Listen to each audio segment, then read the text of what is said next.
Welcome to Unapologetically Racist, where nothing is off the table. Today, we are speaking about black tax. And joining me in the studio today is Pastor Kennedy Pale. Yes. Pastor, welcome to the show. Well, thank you for having me. As always, it's awesome to have you. And people will be looking at the name. So just as a disclaimer, we are not tackling issues of insulting people of different races. We are tackling the stereotypes and how we can reform our minds properly. I think, though, I'm interested in the name. Unapologetic, yes, we're used to it, but how do you attach it to racist? Where does the name come from? I'm so interested, and I'm a pastor, by the way, and I'm here, and it says racist. Disclaimer: I'm just a guest, but I'm interested in the name. Where does it come from? So it's a funny story. I was sitting in church, and I do prison ministry. Okay. And during our breaks, I thought, you know what a nice way to actually tackle the problems that we have in South Africa. Yeah. And specifically race problems. Okay. We have issues of a lot of resentment of black, white, colored, Indian, and the other races that follow. Yeah, that's true. And I felt that in order to make a difference, you have to have a say. Yeah. And God's blessed me with the idea. Okay. Sitting in then, and there was one Sunday morning when I sat in your church service, at Emmanuel Christian Church in Germiston. Yeah. And you mentioned the topic of black tax. Yeah. And how racist would it be to have the first episode called Black Tax? Yeah. Because for me, I'm a firm believer that black tax is good. It promotes the spirit of Ubuntu. Yes. But I'm also a firm believer that it's a hindrance, because there's nothing more frustrating for me than seeing our black brethren who are suffering in the city still have to send money back home. Yes. And for me, it just promotes resentment. Everybody's angry about it. People cannot function properly. And you end up hating the person that you've become. Yeah.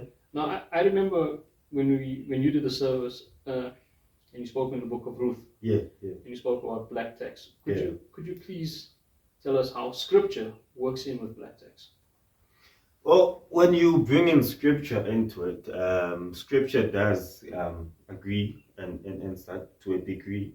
The only problem we have is the name. I think that's the name that we need to deal with, because the research will show you the name is actually a South African name because of where we come from. I'm glad you spoke about Ubuntu.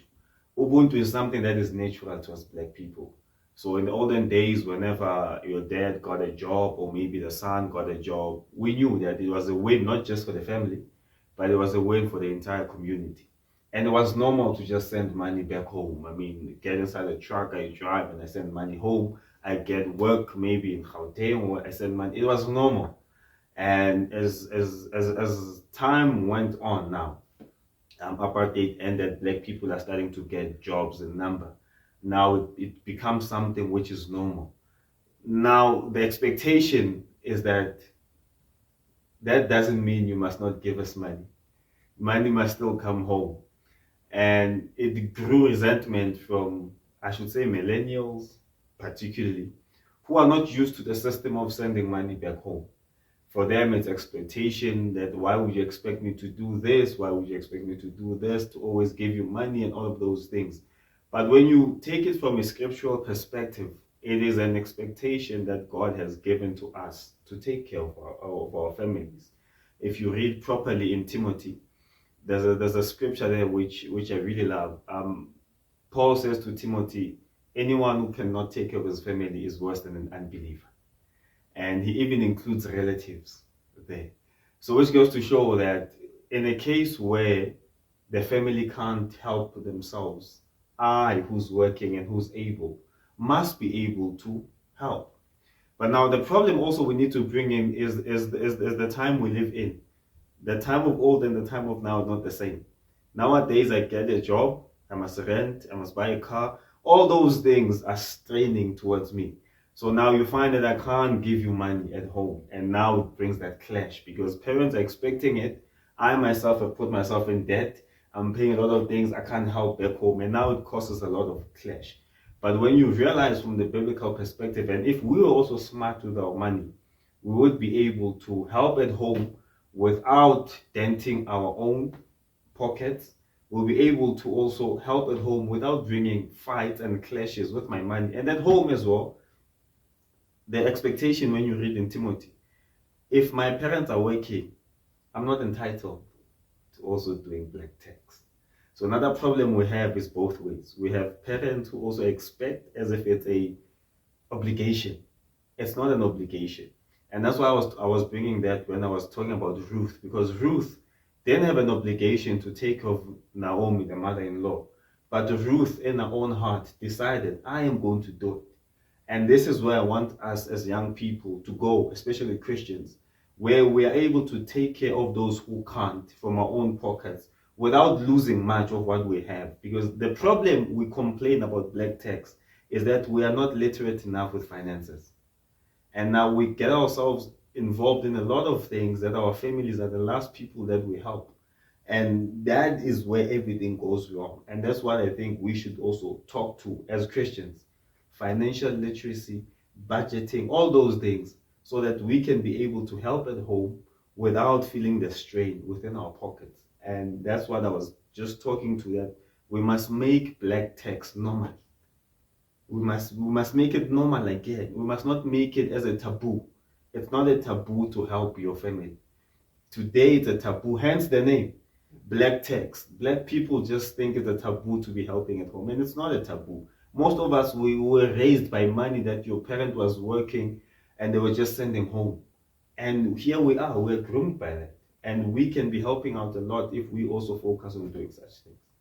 Because there's one thing I've seen, Yeah, and it saddens me because it becomes a savior complex. yeah, yeah, It's not if all five brothers are working, Yeah, hypothetically, or all five sisters are working. yeah. It's the sister that's the most successful. And Yes, a lot of the times also when you come back home, yeah, people look and say, oh, Kennedy's driving a Q7. yeah, yeah, Oh, Kennedy's doing well. yeah, And as you said, we don't know the mental strain yeah, that you've taken. yes, Because it's borrowing from Peter to pay Paul. yeah, yeah. And from what I've seen, a lot of the time, there's this entitlement and an endanger. Mm-hmm. The endangerment of entitlement is everybody comes in and says, oh, I'm going to just take a handout. Yes. That's what it is. It's like we have our construction mafias Mm-hmm. Mm-hmm. in the country, and you'll always find that you'll get that one malume, Yeah. big Mkaba, Yes. Brentwood, Yeah. wearing a Pringle shirt, Yes. wearing a Flosham shoe. Are you talking about me somehow? You're not old. You know, I have a picture wearing those things. Exactly what you say. But then they guilt trip you. Yeah, yeah, yeah, And I felt that a lot of the time there's a thing called tough love. yeah. And you know, I'm a firm believer in tough love. And Yeah. the Bible, Yeah. the greatest book that's ever written, Yeah. tells us on that. Yes. And I always believe that if you come back home and that person doesn't want to be elevated, Yeah. that person doesn't want to learn, so that person doesn't want to work. Yeah. Now Proverbs 19 verses 15 says, Yeah. be lazy if you want to, Mm-hmm. sleep but you will go hungry. Yes. Now I feel that we don't do that. Yes. Someone doesn't want to work. I've seen it from a colored side. Yeah. My mom's colored, my dad's Indian. Mm-hmm. I've seen it where my cousin felt entitled to a job. Mm-hmm. Didn't work for the qualifications. Mm-hmm. He didn't want to work as a laborer. He wanted to have a position where he was delegating. Yes. And the first thing goes, it's off-putting because when you try and help family, they don't want to accept it because Yes. it's always about a financial reward. Yes. And what happens then is, how do you then seek forgiveness when you say no? One thing also I think we should not take out from this whole conversation of black tax is the abuse of it. Yes. What you're talking about is abuse. I think in that instance, I'm entitled to saying no. I mean, the Bible does tell us that those who won't work won't eat. It's clear. So one should not feel guilty for saying no in such an instance. one should also feel guilty for saying yes, because there are some also who feel guilty for saying yes. They feel It's under duress. yes. So you shouldn't. It's your money. At the end of the day, it's your sweat. It's your money. So you have a right to say yes or no, especially if you are married. Let me use myself as an example. I'm married. My first priority is my family.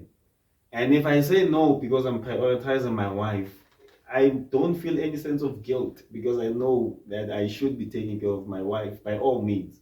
Those malumes, they take advantage of us because we are working and they think we have money and all those things. But as I'm saying, financial literacy then come into play because someone entering home with a Q7 doesn't mean they actually have money. If you use your brain or sense correctly, you'll realize that this person has actually added an expense in their budget. So it's not for you to actually ask money from them. Doesn't mean that the fact that I can afford it doesn't mean that I own it, doesn't mean I have money for it. So many times we just look at the external, we just assume money.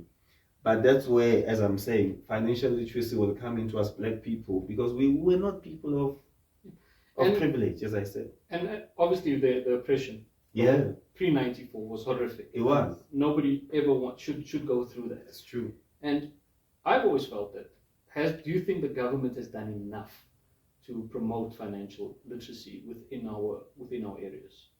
Honestly speaking, as a pastor, as a pastor, I do think they have done enough with the literacy part of it. I think they have. I think the problem is that when you're not used to something and it comes, you have not been taught how to use it properly. Or even if you've been taught, having it is overwhelming, if I may use those words. I went to school from grade 1 all the way to 12. I'll be lying sitting here and saying we didn't have education on money. We had those education and we know. I don't know what happens to us, but also I think maybe in retrospect now, also the government did fail us. They are a prime example themselves. There were people who were not in power, they came into power, they saw a lot of money, now they are misusing it. They know they are misusing it. So I think deep down, it's a yes or no. Let me change my answer and say yes or no, because there is that gap for us black people that is there. I mean, you look at our shows today, I blew it. I don't watch it. I just see trend, but I've never seen a white man trending. You know, that is so true, because every time it was on Mzansi Magic, I used to remember watching the shows. Yeah. It was always a black person. Always a black person. And where I felt is, yes, it becomes a community problem. Yes. And we look at, you mentioned Ruth. Yeah. I always like to touch fact when you look at the Jewish people. Yeah. When they were exiled from Europe, when they came to South Africa, they came with nothing. Yeah. But the grit and the determination to build. Yes. And I feel that we as black people, we fail to learn and see the examples that they set. Yeah. It's not a stereotype to say that they've got all the money. No, it's because they've worked hard. That's true. They've helped each other. Yes. They've given back to their communities. And if you look at how their communities thrive, I was going through Sandringham a couple of weeks ago, and my cousin showed me there was an old age home across the butchery there, and he said that old age home was for free. For all the Jewish people. Wow. And it just got me thinking. I was like, we look after our families, but then the extended families becomes an issue. The extended burden, because laziness, God hates people. God hates it when we're lazy. Being lazy will make you poor, but hard work will make you rich. It's Proverbs 10 verses 4. But now I'm sitting and I'm now, you come home from the city, you come to the homeland, you come back to Bushbuck Ridge. I'm sitting on my mother's couch. The best thing that I do is I can guilt trip my mother into saying that, you know what, Mom, I've got my 2 kids at school. I don't want to work. Speak to Kennedy to put food on the table and to pay. Now, you can't expect the kids to suffer. Yes. But now, as soon as you cut me off, it's like you're cutting your mother off. Yeah, yeah. And the guilt tripping then starts because Yeah. now I'm going to resent Kennedy. Kennedy, he thinks he's better because he's doing so well. Yeah, yeah. And handouts is not always financial. Yeah, it's not always. Yeah. You give me a job, but I don't want to work in that job. And I think that's the mentality that we need to get out of. You are right. I think let's talk about black people. Let's just be honest. Part of it, what we are talking about, is communism. Communism is I want to eat at the expense of someone's hard work, right? And I think this is some mentality that we as black people have picked up. And that's where you can blame this whole less privilege that we grew up in, because we grew up in a system where our win is not all of us working. Our win is just one person working. So when one person works, we all look at that person and we want to eat from that person. So what has happened to date is that it seems we didn't change our perspective. As much as jobs are opening up, we are still living off the one person must take care of us. As you nicely said, 5 people can be working, but we'll always expect the one who's doing more than the rest to be the one to take care of all of us. So it shows that we haven't changed that much from the mind to say, no one, if Shadran can get a job, I can also get it. But I think we're still caught in the, oh, here's a job, okay. That means everything now is going to be okay, he's going to send money home. But we don't think of the things that are happening in Joburg, for instance. I'm of the belief, I went to Venda, I'm of the belief that in the homelands, that's where riches are compared to us. And they don't think that. They think we, because we're in Joburg, I come home with the car, and they think the riches are with me. But when you turn it around and you use common sense, as you were saying about your friend, common sense will show you that actually, while he works 9 to 5 for a banana, I just go to a tree. He works 9 to 5 for a mango. I just go to the tree and then I just take it. But we somehow think 9 to 5 is richer than me when everything is just around me. So really, and honestly, I think we must change our mindset as black people, because these are the things that make this black text a topic. It's this abuse from that Malome, abuse from the family, and also this stubbornness from my side as well that says, you can't exploit me like that. And then now it creates that fight amongst us as black people when we should be working to liberate one another, put in the hard work, get a job. Let me get a job. The Bible is clear. The Bible is clear. Let me use a widow, for instance, as Paul is saying. Paul says if you are a widow and you're under 60, he says go and get a job and work. So even I or us as a church, we are not even obligated to do welfare for you when you're under 60, according to the Bible. Yes. The Bible is clear. And also, if you are not a widow then, and you are still under 60 and you are lazy and you're expecting me to feed you, I think that's also improper. And that's not a system that we as black people must just build. Because you just said something now about the tree. Yeah. And common sense. So I have a friend of mine, as I told you, he likes to say, use common sense, buddy. Yeah. The tree is there. You work 9 to 5, you have to pay for that banana. Yes. Or that apple. Yeah. And this is where it dawned on me. A nice example, the door needs to be fixed back home. Yeah. There's a plumber. So there is a plumber within your area. Yes. That plumber goes to the old person, over 60, and says, you know what, Ma, I'm going to write a receipt for you of 1,000 rand. I'm not going to charge you 1,000 rand for that labor.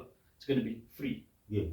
Now the neighbor next door is under 60. Can afford it, but also money is a bit tight. So the plumber goes and he says, you know what, I'm going to also give you a receipt for 1,000 rand, but I'm going to charge you 750. Yeah. So in his books, he's got to make up that money. But as with God's blessings, you make it up. Yeah.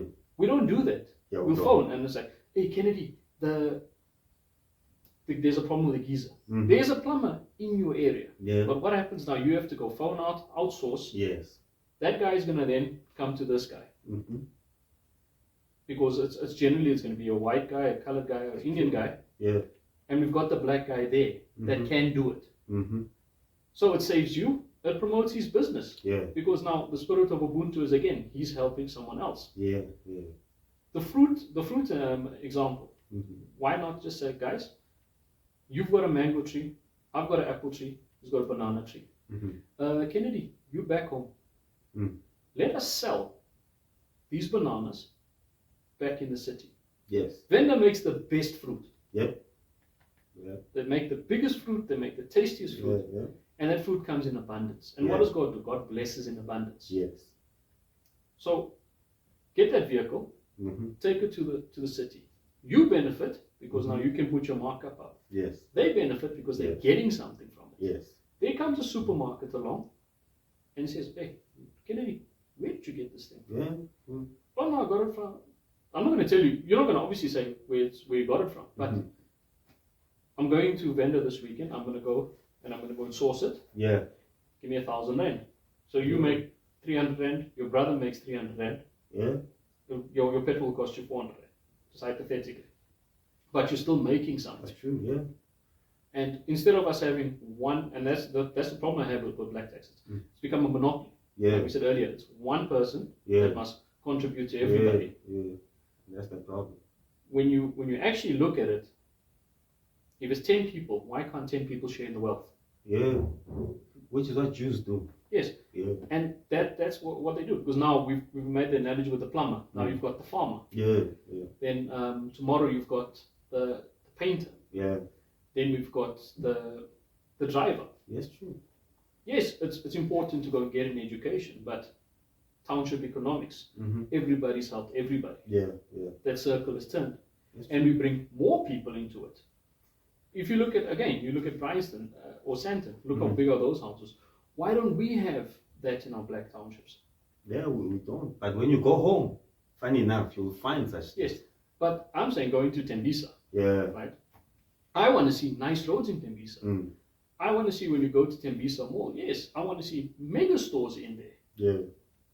I want to see people prospering. I'm so sick and tired of it seeing that, a guy walks with his face literally hanging on the ground. Mm-hmm. You've given up. But I think the system, that's where the system won us, honestly speaking. That's why I blame, and I also shift the blame from us black people. The system has really got to us. If you read the Bible correctly and history, you realize that riches are something that God gives to us in many ways. For instance, riches in the biblical sense was just you having a farm. Yes. So riches dependent on God. Hence we have scriptures which people abuse, such as, see if I won't open the windows of heaven for rain. God is talking about literal rain. Because in those times, their way of making money or being rich was the idea that I need rain, because they didn't have our system of water. Yes. So rain was what would water the ground, and when the ground is watered, then they can have fruit, and from there they can have money, or the animals and all of those things. And when you look at it, it's not an intelligent business idea.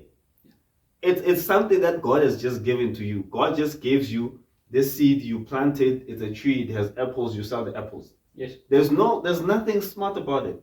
God gives you this animal, you take care of them, they grow, they produce, you use them, you make wealth from that. That is wealth. So the same thing still happens today. God has given us wealth, but we, because of the system, I think we're at disadvantage. If you look at the system and how they make money, it's the most stupidest ideas you can think of. Who thinks of getting a bush and then putting just a boundary around it and say, come hike? You are walking on God's land, but you are hiking. And that's not a good idea. Who just puts up a wall or a boundary to say, come and watch animals? Animals that God has done, but we flock and we go to our game reserves, which are back home, by the way. Yes. They are back home. We flock. So these are small things that we, if we just use our minds, will realize that God has given us money right in our hands. Yes. God has given, as we are using back home, what I love the idea you're saying, God allows me to grow such a big tree. I can use that tree to make money. Yes. God is, but sad thing, the system has got us to a point where value is attached to West more than it is to us. Yes. Because it is more valuable when I buy it at Woolworths But when I take it from my tree, Because, for me, what the sad thing is, and when you got the guy that wants to help, yes, but it's an elderly gentleman. yeah, yeah. Now, sometimes, yes, we know with the economic climate that we have, especially in South Africa, with the corruption that we have, Yes, jobs aren't easy to come by. yeah, yeah. People have to take certain risks. Mhm. But I always believe, again, it's to pay it forward. If a 55-year-old man can't get a job, Yeah. but he's doing DIY Mhm. and he's fixing someone else's door, he's helping move, he's remaining a productive member of society. Mhm. Mhm. And those are people that we can't push away. Yes. Black tax should never always be about money. It should also be about providing a service to help others. Yeah, yeah, We spoke about the fruit on yeah, the tree. yeah, yeah. And in Proverbs again, it says, I'm such a sucker for Proverbs. No, it's okay. For me, it's the most brutal book in the Bible. Yeah, yeah. It tells you the truth. And I know it speaks about sowing. Mhm. If you sow a little, you get a little. Yeah. If you sow a lot, you get a lot. That's true. And it always starts with a little. Yeah. And a little goes a long way, but it's how you sow. Yes. And when I was sitting back, my cousin, he used to work for the NDF. And he was stationed in Simonstown. And one thing I like about the black people that come from Venda, Mhm. they have actually seen this Yeah. vision. Yeah. Yeah. Going to Venda, the houses are beautiful in Yeah. Venda. Very beautiful. Yeah. And he again spoke about putting value on things. Mhm. Oh no, go and buy this fruit. This bag of oranges cost so much. It cost 100 rand. And I remember I was laughing, and I said to him, "Wait, you're talking to a black guy from Venda?" Mm. He's like, "Yeah." I said, "Okay." The guys went back. They went back home. Mhm. They came back with these massive oranges, and they started selling the oranges. Yeah. Yeah. And my cousin was like, "Yeah, but you can go there and go." So he just said to him, "Dude, shush." Mhm. As soon as my cousin ate into that orange, he didn't want to go and buy at the big supermarkets anymore. Mhm. He said, "When you guys go home, here's the money. Yeah. Please bring me X Mhm. amount of oranges or Yeah. X amount of avocados." Mhm. And that is again paying it forward now. Yeah. Because they have come in, they said, "Here's an opportunity." And as you said, money it's a difficult thing to make, Yeah. but it's a small. People make money from stupid things. Yeah. Yeah. Again, the hiking, watching animals, that's all that God's given us. Yeah. That's the wealth. Yeah. We just need to know how to nourish it. Simple as that. And for me, I always believe in our problem is we spend in single generation wealth. Yes, that's true.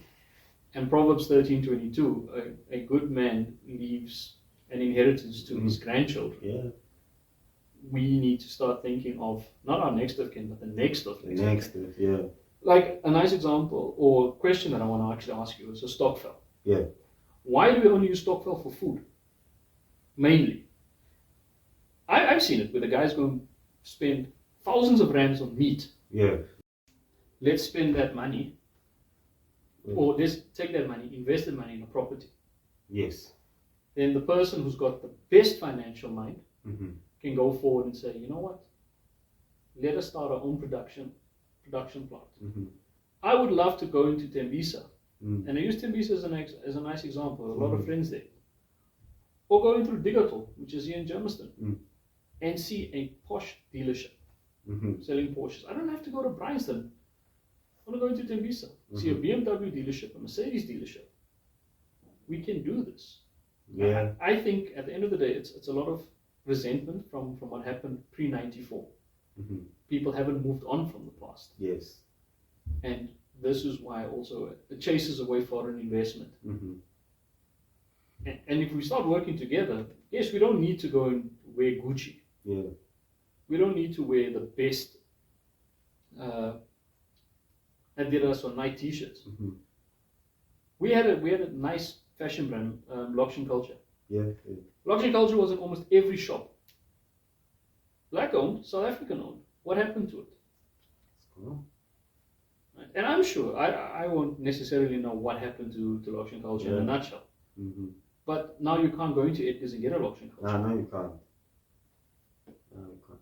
And again, it suffers also with our businesses. Mhm. Because the envy is, if someone is doing well and you hire me, I'm going to sabotage you. Is that also? Do you think that's a form of resentment with black tax when someone else has prospered and the other person hasn't? I think so. One thing that I see is common, as I also listen to some of the people. There's a common hatred that we have towards one another as black people. And sometimes black tax, the reason some want it is they want to finish what you have so that they finish you off. Because the minute you have nothing, you're of value for them. You are no longer of value. But I also wanted to come in with the man you're talking about who's 50 years old and everything. As I say, I went home and I'm talking about these small things that God has given us. When you are driving from Venda coming home, you will find plus 50-year-old woman sitting by the corner selling the fruits that grow from their own house. And for me, that shows that context matters. When I'm in Gauteng, obviously, that's not an easy thing to do. But when you're back home, I see cars stopping, GP stopping by the side of the road. And those ladies, they are selling the same thing.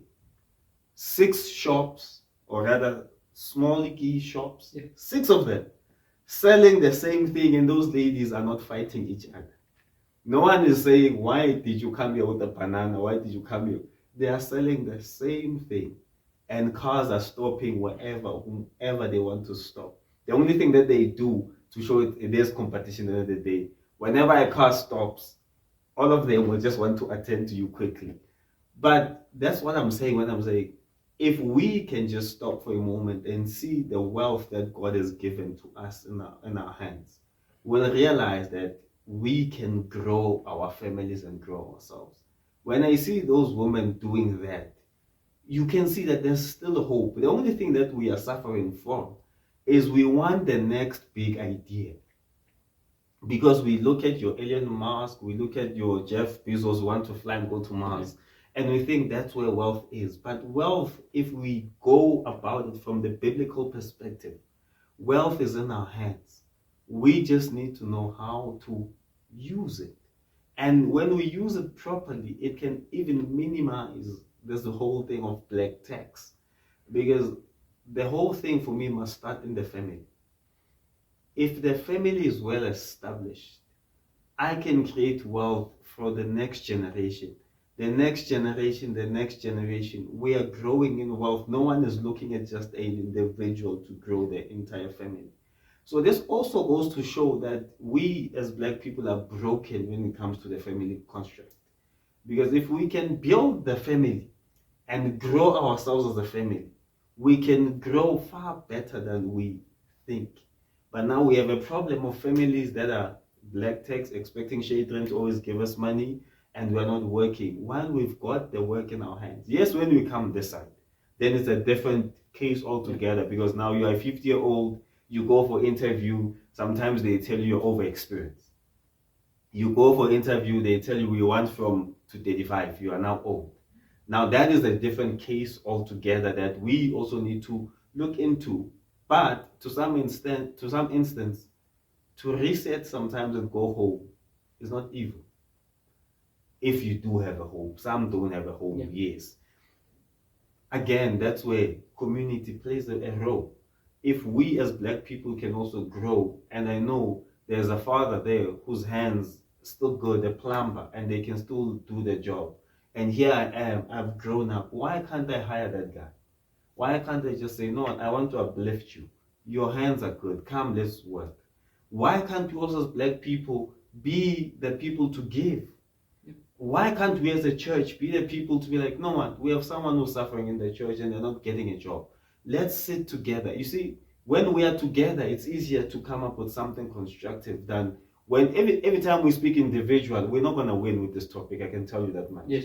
Because as an individual, it's not as easy for me to get out of something. I need people to help me to reach a certain level. And that's where I believe now the church must come in. The true church, not this church that we see today. The true church must come in to uplift one another. I mean, I read in the book of Acts, when the church was started, when the church was growing, and there were people who were poor, people who were rich, The people who are rich decided amongst themselves, this is my brother, this is my sister.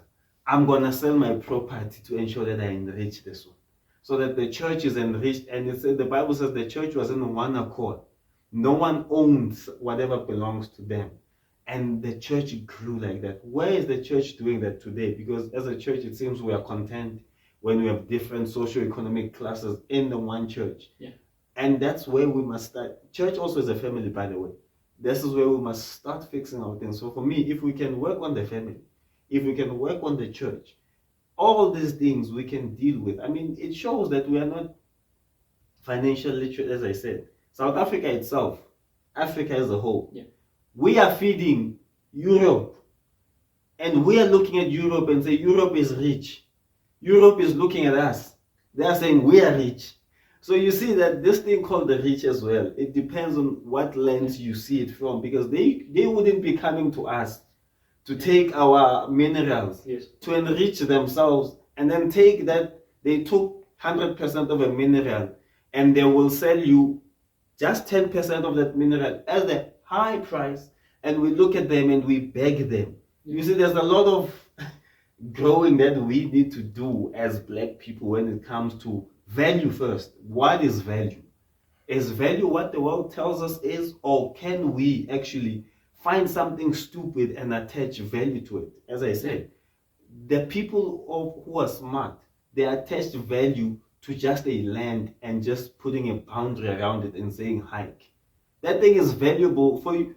And when I grew up, we used to walk in the bushes and we enjoyed it. It used to be free. It used to be free, but someone realized that I'm going to attach value to that. Yeah. So value, it's not what the world tells us to. Anything, if we use it right, can be value. As I'm saying to you, it's the same banana.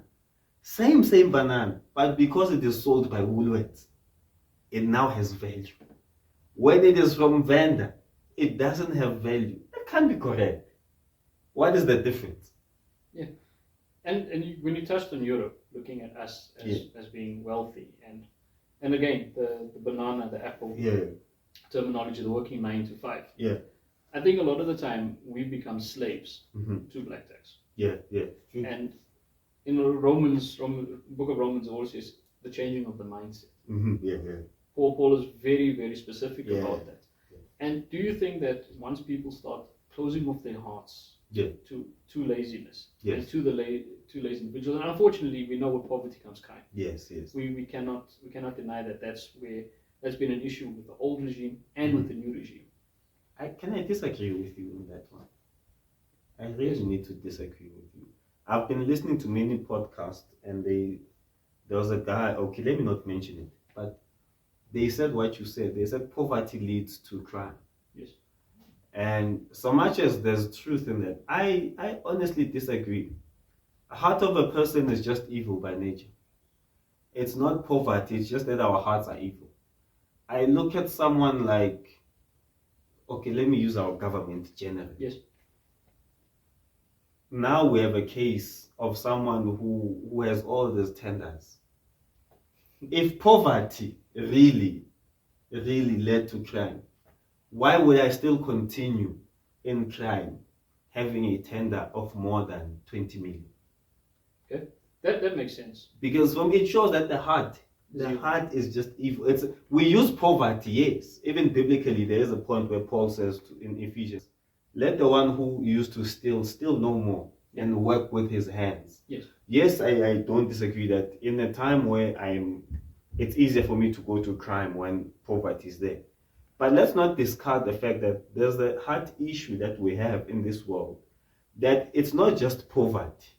It's also this thing called the heart. I mean, we can't be having people who are millionaires still exploiting us today. What is the saying? The rich get richer, the poor get poorer. Yeah. Why are the rich getting richer? You will find that most, if not every time, they are getting richer by evil means.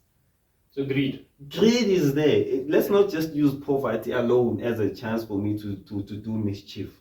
Even if poverty is not there, if the heart is not correct, the heart will always cause problems. We have commissions now because of people who decided that no, we're just going to exploit. yes, poverty, I don't disagree. It does do that. It does cause people to be like, you know what? I'm in Tembisa, as you're saying. I'm living in a shack. Someone is gonna park in Sentin. Let me go take that car. Yes. That happens. That is something that we can't unfortunately get rid of. But we can't discard the fact that there's someone who's in Sentin saying, I'm going to Tembisa Hospital, still gonna chow their money. Yeah, that makes sense also. It's on both sides of the spectrum, the way you put it. 10 more minutes left.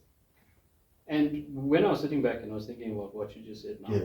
and I'm the kind of person that if I fall on my sword, Yeah. I expect to be corrected, Yeah. regardless of what. Yeah. And the thing is also, when I sit back and now when you're speaking about all of this, everything belongs to God at the end of the day. Yes. And I feel that, again, there's shortcuts with black tax. Yeah. It's like maintenance. If a guy doesn't want to take ownership of his child, Yeah. right? If the child is not his, it's not his problem. Yes. But in that moment, I've seen it, especially with the Indian side of it, Mhm. my dad's side of it. They don't care. Everybody contributes, whether you're at home, whether you're not at home.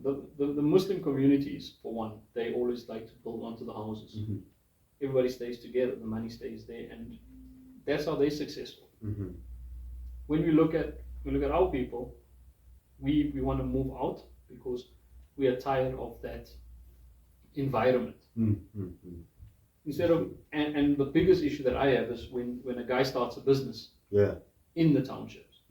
It's not to say that he's better than the next person. Yes.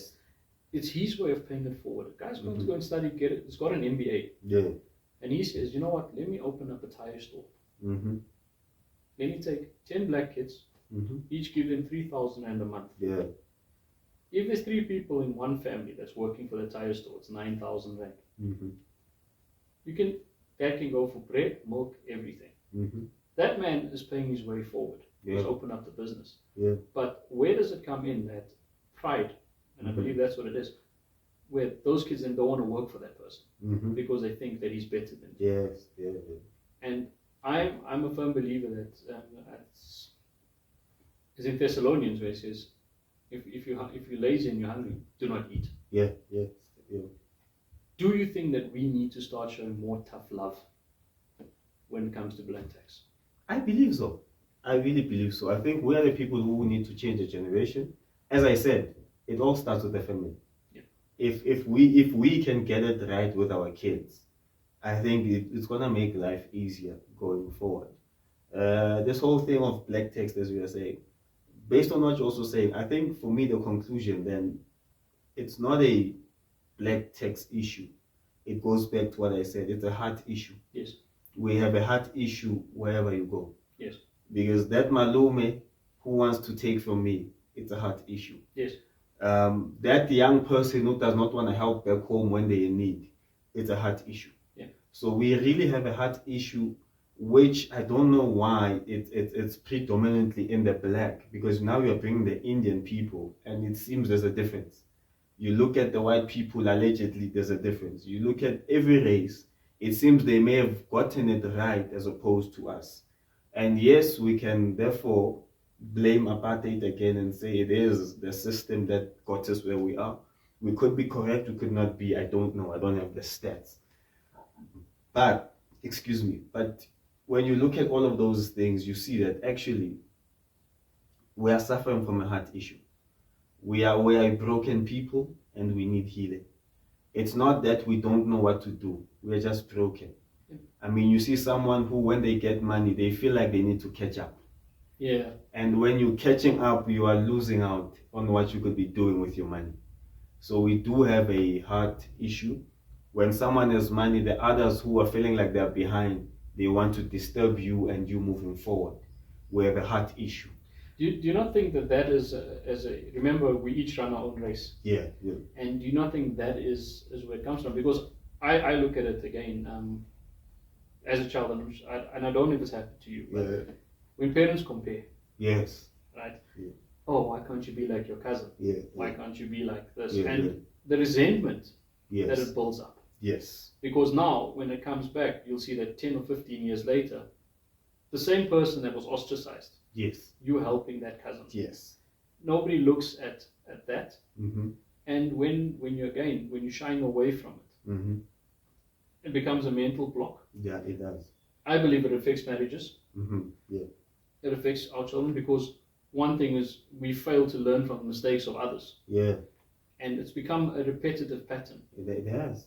And that for me is the concern, because how do we break that pattern? Because it's always the guilt-ridden thing is we all love our mothers. I love my mother to bits. Me too. But correct me if I'm wrong, your mother will guilt trip you. Not my mother. No, but most mothers will. Yeah, They'll yeah, say, yeah. I brought you into this world. Yeah, yeah, And another thing is for an outfit for a wedding. yeah. You can use that as a nice example. Yeah. Now you must buy one outfit for you. Then she's going. Then you find out that your sister or your cousin, Yeah, she bought another outfit for. yeah, yeah. Instead of just saying, you know what, I don't need a new outfit. I can wear another outfit Yes. that I've worn previously to another wedding. That's never the case. Yeah, and unfortunately for me, the guilt tripping is what gets me, the gaslighting. Yeah. Because even that uncle Mm. that will say, yeah, but you know what, your mother and I are cousins. Yeah. But that uncle never knew you. Never gave a cent towards Yeah, you. they don't do anything towards you. But now you have to feel obligated because he'll tell you, I'm the senior here. Yeah. When does that stop? When do we say to the seniors that, listen, mate, you were not there. Mm-hmm. If you want something, go and work for it. Yes. Because I feel that we don't stand up to it. Mm-hmm. We just take it on the chin until we can't give no more. Yes. I believe, honestly, we need a stronger generation. We're a weak generation that can take it on the chin for now. Yeah. And then we can start afresh. Because at the same time, speaking from also a pastoral perspective, we don't want to groom a generation that is disobedient or does not give honor to their parents at the end of the day. So I think we must grow also to a level where we can chin up a bit.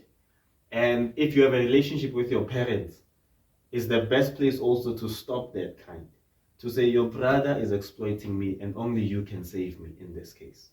And obviously the parent who is wise enough would be able to say, hey, Malumewe, not with my kid. Because from my side, I don't want also to condone disrespect. And because it will be disrespectful to kind of say that from a black side of things, it will be disrespect. And we need to also grow and chin up and talk to our parents. That's the best place I believe we can start. As you're talking about my mother, I know for a fact she's a person I can say, your sister is, and then my mother can be like, please don't do that to my child.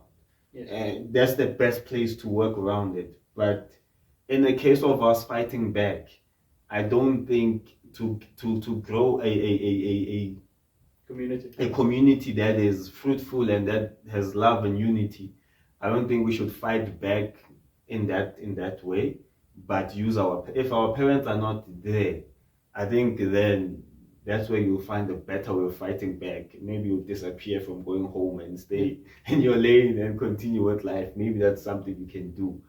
But to fight back in that instant, as a pastor sitting here, I am a millennial, yes, but I wouldn't condone such. Yeah. I really wouldn't. I am pro black text. Yeah. I am pro the fact that take care of your family when they can't. Yes. I include this as a disclaimer. When they can't, and take care of them from a heart that is loving and that pushes unity. But if you feel compelled and you are pushed, then there's an abuse. It's no longer a right and a conducive environment for you to exercise whatever you want to exercise. But we must grow as a community of young men to lead the Gen Zs and the Gen Alphas who are coming back to the system of Ubuntu. Yes. Because we have left it. We need to return back to you're accountable to me, I'm accountable to you. I'm watching what you do, watch what I do, so that we can grow a community that, you said 10 minutes. I'm sure it's over. So that we can grow a community that is fruitful and that is healthy. Yeah. We need to do that and go. Ubuntu, man, is the best thing that ever happened to us black people. Yeah. Ubuntu is the best thing that we can ever desire for. The fact that I also see Ubuntu biblically, for me, is everything. Ubuntu is what we should strive for. Strive for that. Because one thing I've seen with Eastern Orthodox. Yeah. And we had this discussion off air. Yeah.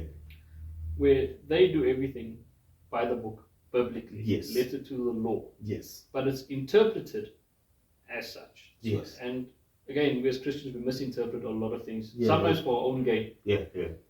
And I know that in Eastern European countries, specifically Romania, Yeah. when you go and look at the old mother or they don't go to old age homes. Yeah. Right? Everybody stays together. Wow. And I feel another thing of black tax Mm. when it comes in is with our SASSA grants. Mm-hmm. Because when a young lady falls pregnant, it's 350 rand. Yeah. And the next person falls pregnant. Now I might be wrong with the amount that I'm giving out, Mm-hmm. but they keep falling pregnant. Now it's again on the onus of the government to feel guilty Yeah. because she's a minor. Now I'm a firm believer in this, and maybe I'm wrong, and you can tell me if you disagree with me, that if a guy makes a girl pregnant at a young age, Mm-hmm. right, it should be on the family, both Mhm. sides, to look after. Yeah. If he's not working and he's still in school, Mm-hmm. finish matric, go to the army. Mm-hmm. The mother will go and do community service. There together they can earn a salary. Mm-hmm. It doesn't become everybody else's problem. Yeah. Because it's so easy for a man or a woman to walk away from the child Mm-hmm. and someone else's, especially when it's either the grandparents or the great-grandparents Yeah. that have to look after that child. Yeah. And I feel that government maybe shouldn't allow for this. If it's a teenage pregnancy, it has to be dealt with within the family. And government shouldn't put their hands in the pot, because then maybe people will start to learn that, you know what, I'm not going to get that grant anymore, so I should remain abstinent until I'm married, Mm-hmm. or until at the right age to be married, Yeah. the mature age to be married, Yeah. start a family. Yeah. When I am financially stable or financially mature, Mm-hmm. then I can start a family. And again, I think it's also with many generations, it's that loophole that has been exploited Mm-hmm. as to why government also suffers Yeah. because of black tax. I think I kind of agree. I haven't done much research on this. I might be talking without proper information. We need to look at life before the grants. Yes. If I'm correct in just head knowledge and head memory, it might not be the case with every family. But within my side of the things, if you get a child while you're still young, the thing that happens is they always push you towards getting a job. Yes. And now the grandparents can take that baby. Yes. And they will take care of the baby Yes. while you are busy there Yes. getting a job. And because now we don't want the child who's coming in to suffer. We don't want them to feel the burden of the stupid decisions that we made. Right? Yes. We want the child to be taken care of. And that takes us back to Ubuntu, because that is Yes. Ubuntu. And then they push you to getting a job, and then you work, and then you take care of the child when you're working. So maybe that's the system you are taking us back to, that the government must no longer put it on their shoulders to take care of ill discipline, because I do know of some people who intentionally Yes. get pregnant just for that, and they use that amount not also to the child.